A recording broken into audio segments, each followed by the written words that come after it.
Gonna take off my backpack and throw it. Right over here. And now we're gonna cast Animate Corpse on my backpack, so that my mini army of corpses comes back to life. You can see we have some mountain goat heads and Kia corpses. Just gonna watch here for a second and see how these corpses do. And it doesn't appear they're doing very well at all. Getting ripped to shreds by the Guardians. Stand back, Lightast. Yeah, no good. At all. And hold up, where the hell is Beans going? Dude is gone. He took off somewhere. The coward. Alright, well, that's gonna be about it for the zombies. Oh, but Beans is back, and he's charging straight in. Foolish, but commendable. Alright, I guess that's how we're doing this. For the Nazu shed.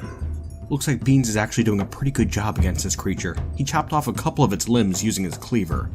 Well, let's see how it holds up against an artifact short sword. Not very well at all. Chopped its head clean off, no problem. Well, that's a good sign. I just don't understand these flames of passion people go on about.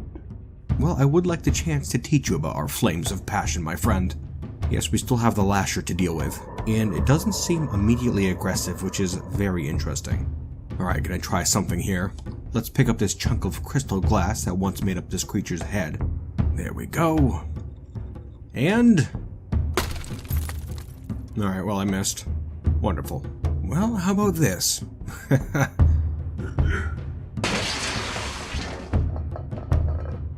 Alright, well, I couldn't throw the body very far at all. Screw it, let's do this. Alright, there we go. A little life from the creature. Is that a weapon? What is it this time? A single hit to the upper body took down the creature. It was made of ash, remember? Only just barely held together by its patchy cloth clothing. Well, what the hell is this? This isn't even a challenge at all. Basically a bag of ashes. And that other thing was made of fragile glass. Fantastic. Well, it's good to see that we won't have much of a challenge in this place, honestly. Should make getting that slab no big deal whatsoever. Now then, had to go pick up my backpack. And here we have on the ground a pile of clothing. Very interesting stuff, too. Made of that alien translucent metal. A rare and extremely durable material. I could see no reason to just leave it here. It'd be a damn shame to let it go to waste. And so let's grab some. Okay, and there we go. We have a branching translucent metal whip, a rectangular translucent metal shield, a rounded helm, jagged gauntlets, and blocky low boots. Fascinating. Well, it looks like these are sized specifically for messengers of Bothon, but it does appear they will fit Muthkat. And Beans, for that matter. Yeah, what the hell? You gotta take advantage of that, right? Well, what do you say, Beans? Your armor looks like it needs some help. So let's get you properly suited. What the hell? Wait a second. Just realized Beans is wearing 4 chainmail shirts underneath his robe. Gotta have that protection, right? Good thinking, Lightast. Anyways, there you go. And you know what? I'm gonna pick up the rest of this clothing, too. And here you go, Beans. You might as well take it. Not gonna hurt anything, that's for sure. And there we go. Aren't you looking good, Lightast? Fully kitted out in some legendary Guardian gear. And we'll keep looking around for a weapon for you. That cleaver seems to do the trick for now, but we'll need something better. Now, before we get any farther into this place, something a bit bothersome I noticed is that, well, I became a necromancer hoping that I could revive the creatures that we slew in this vault. But unfortunately, because they are made of glass and ash and not actually organic material, I cannot reanimate them as zombie servants. Which is kind of upsetting because I was really hoping to get through this place with an army of reanimated vault guardians at my side. But you know, considering these things are so fragile, I don't think it really matters that much anyways. Right, Beans? What do you say? Lightast, how are you feeling right now? I acquired something. I'm very pleased. Very good. Also, I should say I'm very glad Beans ended up coming back. I thought he was just gonna ditch me here, and I hope that doesn't happen again. There's nothing like a good brawl. Why should I help? One must always be loyal to their cause and the ones they serve. I concur! Oi, I'll help you. You don't need to get all rowdy with me. Well, as long as it doesn't happen again. Alright, heading out of that chamber because there was no other way to go. There is a hatch in the floor here. And so it looks like we're going down. Here we go. Alright, doesn't look to go too far down. Oh, but damn. A couple more of those glass creatures. and they're moving in. Oh boy. Yeah, man, these things are fragile, which is excellent. Oh my goodness, yeah. They don't stand a damn chance. Ooh, yeah. This vault's gonna be a cakewalk. What the hell were the ancients thinking when they put such fragile guardians in charge of the place?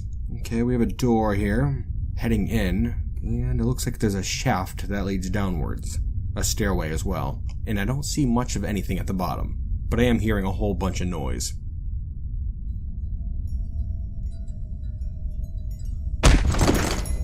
Alright.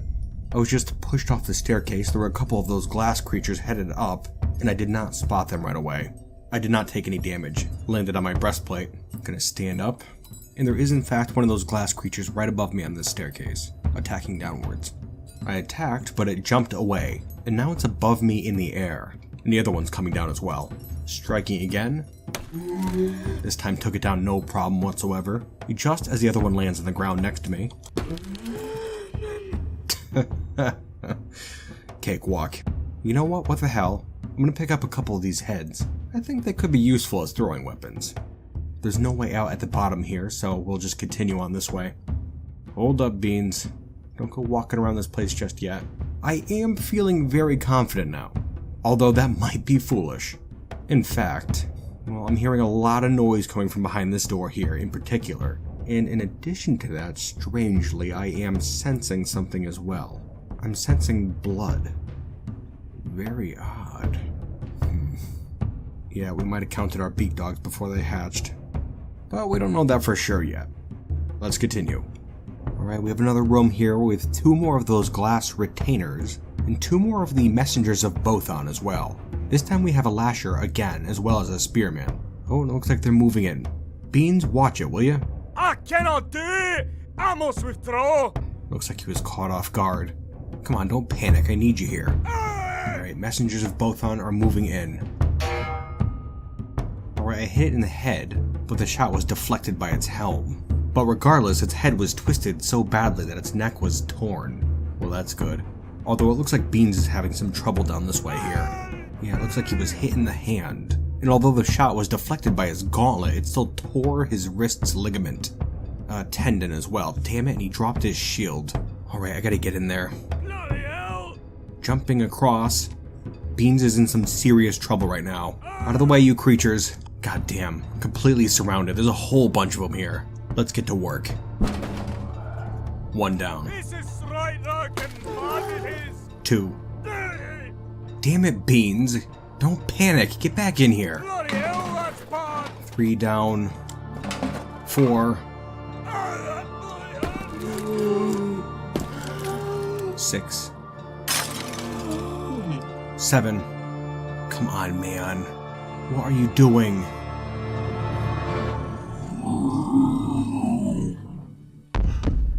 By Melville's wisdom.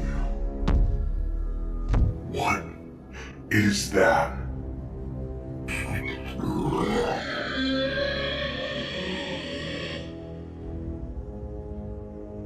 The Judgement of Bothon.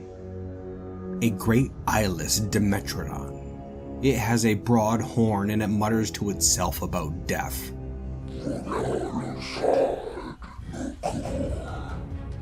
Its gray scales are blocky and overlapping.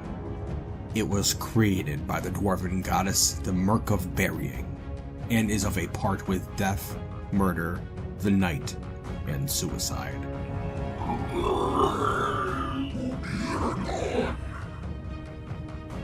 I don't know what to expect from this creature. All I know is that it's not made of glass and it's not made of ash. And it is huge. Beans is a goner. There's no way I can get him away from that thing in time. Oh boy, this isn't going good, is it? Control the fear. That's how Beans got himself in this situation. Let's do this. For the Nazushep. Let's start it off by throwing some of these glass heads at the Judgement. Missed. Now I'm going to try to jump a little closer. Throwing another head at the Judgement once more. Missed. Jumping. Get away from him, you bastard. Got one of them. But now we're here next to the Judgement, who seems totally focused on Beans. Now's our chance. Alright, I slashed its left front foot, fracturing the bone. I really took my time with this shot and aimed the attack. I might have to keep that up, although I'm not sure Beans has much time left. Missed. A decent hit.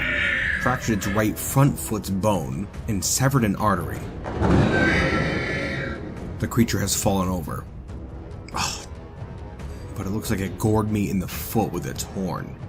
And my foot was torn away from my leg. This is not looking good at all. On the ground now, bleeding heavily. Took down the spearman. Now it's just the Judgement. Come on, damn it.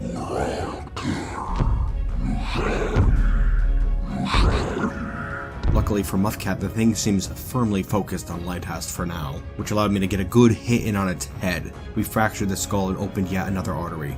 Hang in there, Beans.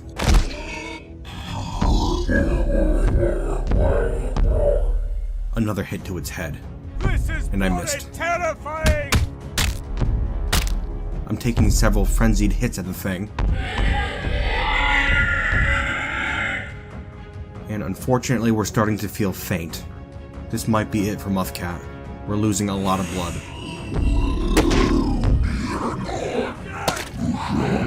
I keep striking the thing right in the head, but Casrith bounces right off its damn skull. Oh yeah. The Judgement is looking pretty bad right now, actually. Bleeding heavily. Oh yeah. There is blood squirting out of every part of this creature right now. It can't last much longer. Although sensing the end is near, the Judgement of Bothan is now enraged. Let's finish this. This sounds so much. The world darkens. My time is drawing to a close. Don't give in to the fear. Must continue. Forced to Kruggsmash.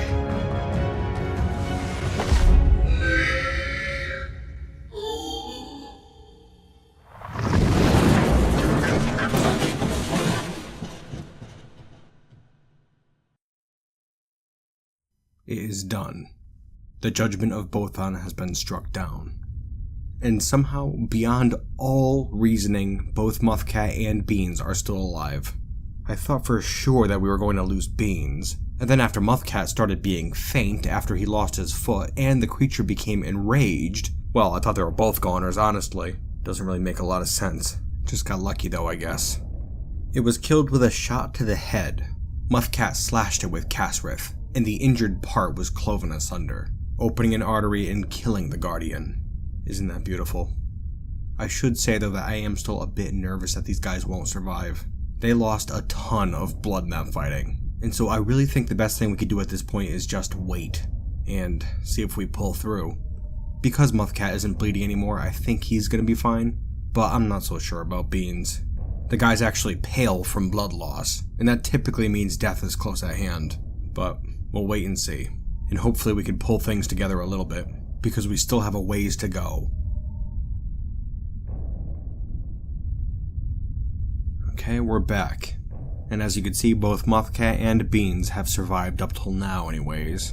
I'm not too sure how long it's been exactly, because we can't see the sun and we have no idea what time of day it is. But just the past time I've kind of been pacing around the place, or crawling around the place because I can no longer stand, and that's why all this blood is here. Just kind of painting the ground with my body, I guess, which is a little strange, but I don't know, Muthkat gets bored, I guess. Now, we're still feeling faint, unfortunately. That has not gone away, but I don't know how much more we can wait. The same goes for Beans, who is also pale, which is not good at all. On top of that, if you have a look over here, I mean, well, the guy is badly, badly damaged. He has cuts and serious wounds all over his body. His middle spine is broken, so he can no longer walk. And on top of that, his right hand was severed at the wrist. And so he can't really be of any use anymore anyways. And so I'm just gonna leave him here. I already had a talk with the guy, and the hope is that he'll just stay in this room. just praying to Melville that he's still alive when we get back. Now, if you have a look over here, you may notice that we have a third member to our party as well. That member being Beans' right hand, which I had reanimated using my necromantic powers. Pretty neat, right? I was really hoping to do this to that Judgement of Bothon, but it looks like when we were attacking it, we mangled it too badly, and so the corpse was unable to be reanimated, which really stinks, but not much you can do about it. Well, that's enough waiting around, I suppose. Time to get back to work. Light test. Goodbye.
This is it. The slab. Tucked away down in the lowest level of the vault. Finally, by Melville's wisdom, we've done it.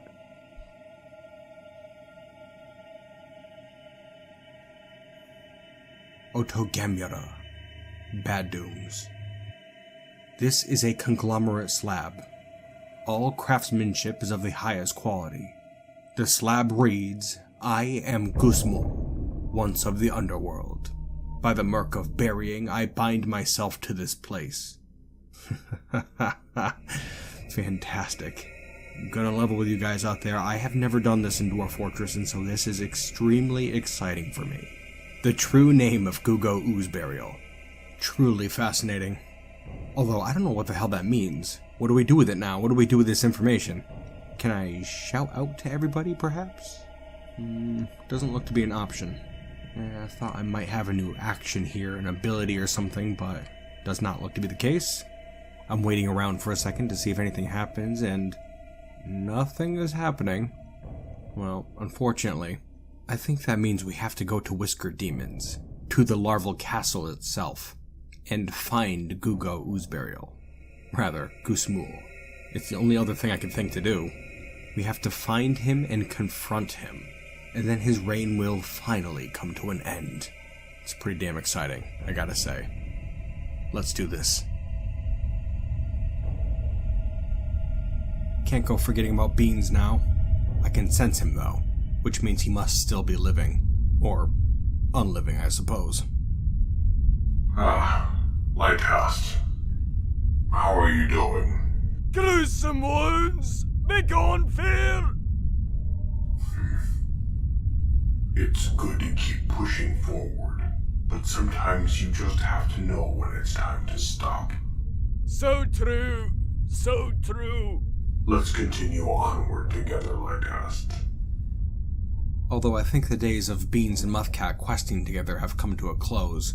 Let's face it, Beans is not going to be doing any meaningful fighting anymore. The guy's completely incapable, his legs do not work, and he's missing a hand. And besides that, he's still terribly wounded.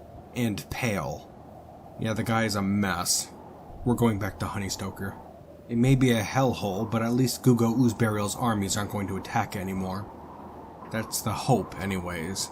Still not terribly sure how this whole thing's going to work, but I guess we'll find out soon enough.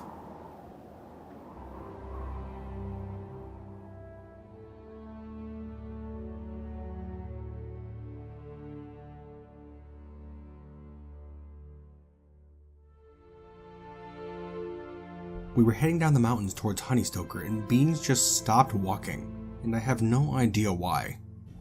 Come, Lighthouse. Let's continue onward together. Yeah, and for whatever reason, it looks like he has no interest in coming along. I don't know why that would be. Kind of bizarre. Don't get on my bad side, Lighthouse. Muthkat, I cannot do it. I've been injured badly. There is no hope.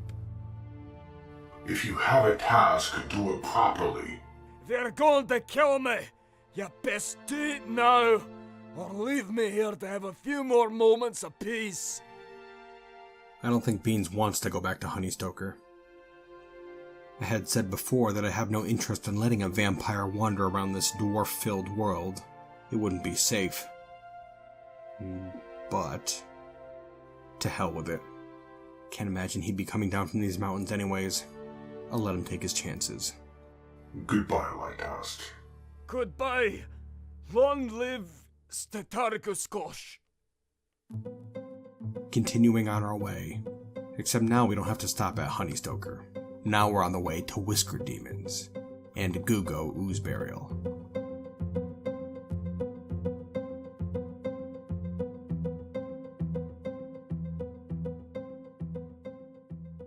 It was a short and rather uneventful trip, only taking an hour or two after we came down from the mountains. But we're here now. Whisker Demons, capital of the torment of witches and seat of Gugo Ooze Burial's power. Though that won't be the case for much longer. I had briefly considered stopping at Honeystoker so I could pick up a crutch. It would be useful if we could stand, but I decided not to. I don't think I'll end up needing it, and I really hope I don't regret that decision, although I already am slightly anyways. Without the ability to walk, I can't jump, so it's getting to be quite a hassle working my way around these trenches, but no matter. Something I'm noticing while working my way through these trenches is that it's extremely quiet around here. Being the goblin capital, you would think there'd be a little bit more action around the place. But no, there's nothing. No goblins, trolls, beak dogs. Not a soul in sight. All that can be heard is the distant trickle of a brook and the dry crinkle of needle grass as we continue on our way. Sensations once enjoyed in a life long lost. But to the Nazusheb, these sensations remain as just hollow shadows, empty whispers of a time spent amongst the living. There it is. As vast and terrible as the legends say, standing at the muddy banks of a poisonous brook, is the larval castle. Well, let's get this over with. Swim faster, please. Might have been foolish right there. Okay. Would have been a foolish end if we got sucked down the waterfall just then. Let's focus. The entry hall, and a variety of strange statues, depicting goblins, hoary marmot men, a single goblin, and giant raccoons. It is remarkable how much this place reminds me of the vault, with its walls of strange black stone and its winding tunnels. Yes, it's all far too familiar. Only this time we don't have anybody to watch our back. The silence in here is absolute. There's not a sign of life anywhere. And yet I can sense something in here. Above us, something lurks there. It must be the demon. The final confrontation is nigh. Behind this door lurks the Demon King, and I personally am really hoping this works. What is the meaning of this intrusion? An elf. A fat lord, to be exact. He's wearing an odd variety of clothing, including a goblin hair crown, and he also appears to be holding a copper scepter, an artifact. Well, elf, today is the day you step down from your throne. I am the strangler of Uvash Swashcloisters, whose cries for mercy went unheeded by my wrath.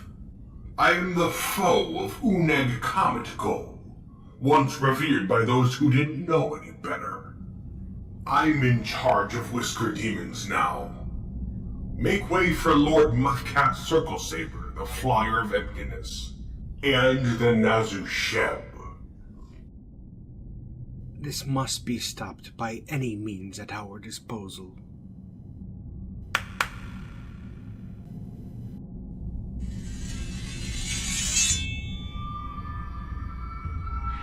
You are quite right. Let's move on. There it is. The Demon King Gugo Oozeburial. Finally we meet. Gugo Akuno Soludzumzust.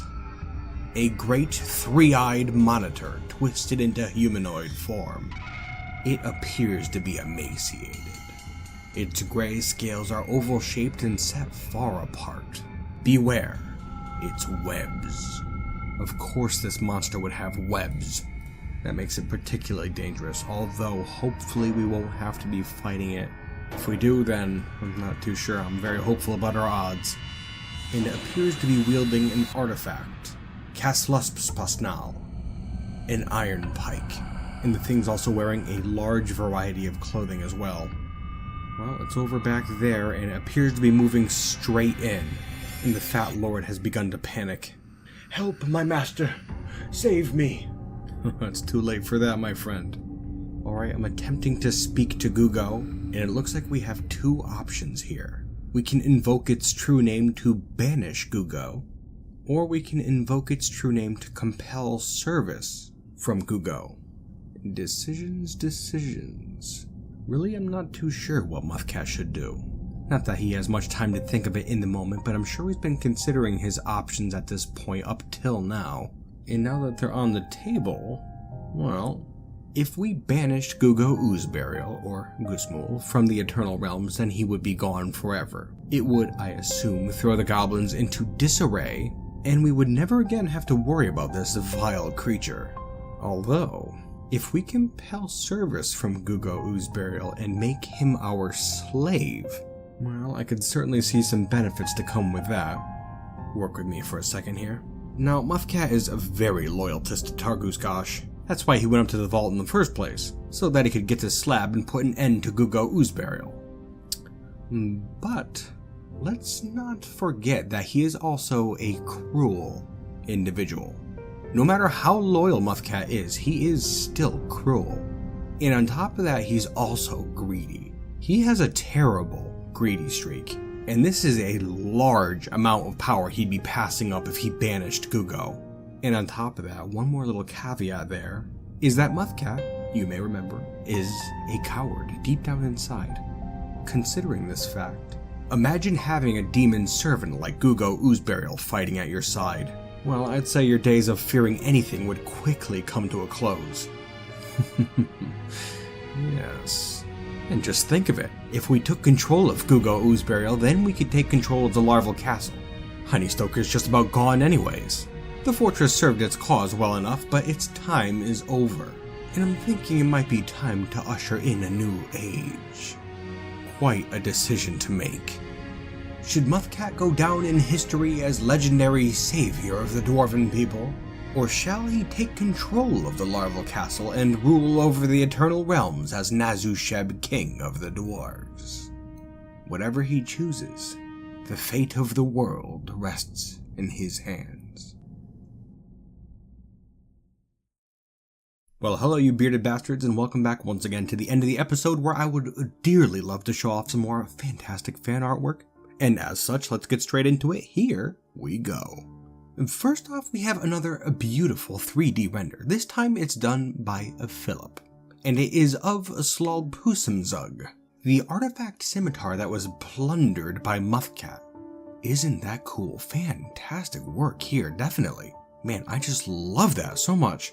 I especially love the blade itself. How you can see that texture on there, kind of like a Damascus silver, I suppose. A very interesting touch. Oh, and of course you can't forget the groundhog bone handguard, and then of course the bauxite chain on the end. Just beautiful, definitely. And I love the background too. Very simple, yet it has these little speckles up in here, just kind of floating around like it was pulled out of some ancient crypt. I always find it terribly entertaining to see one of my little doodles all done up in a beautiful 3D render like this. It's just amazing to me, mind-blowing. Love it, fantastic work, Philip. And now moving on, our next piece of the day is entitled A Goblin, and it is done by a king of the Phil. 2 Phils, that's right. And what we have here is just kind of a generic picture of a Torment of Witches goblin. I say that, of course, because he's wearing that helmet with the dual gray parrots on it, a trademark of the legions of Guga Oozburial, whose reign is hopefully about to end. And you know what? The thing I think I love most about this picture is the dead expression on this goblin's face. I just love it so much. I take a look at that and it just makes me want to laugh. The guy has seen some stuff. You can tell. He's got that 1,000-yard stare seeing his past nightmares. The poor bastard. Oh well, it's just a goblin anyways, who really cares? King of the Phil, this is a beautiful piece right here. Thank you so much for it. And you too, Philip. A couple of rock stars, I'll tell you, and I'd also like to send my warmest thank you to all you out there watching from home. I wouldn't be a damn thing without you guys, and I truly appreciate your support. It was great having you here today, and I certainly hope to see you next time as well, here in Kruggsmash, Honeystoker. And until then, you bearded bastards.